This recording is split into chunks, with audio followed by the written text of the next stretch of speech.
addition. Value addition. Ita value addition pa upenyu wako tarubwa.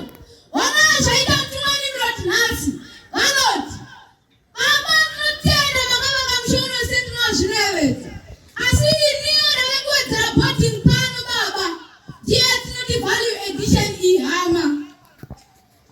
Ase hawana kupera ipapo. Maturu samunyika ine Zimbabwe.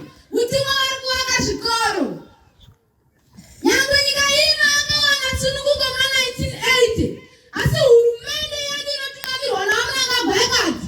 Ngatima ake chikoro che Hepeti Temple School of Ideology. Ichikuti ya kuti iwe neni tiwe nizima wako kapanyika. Niko ino enda.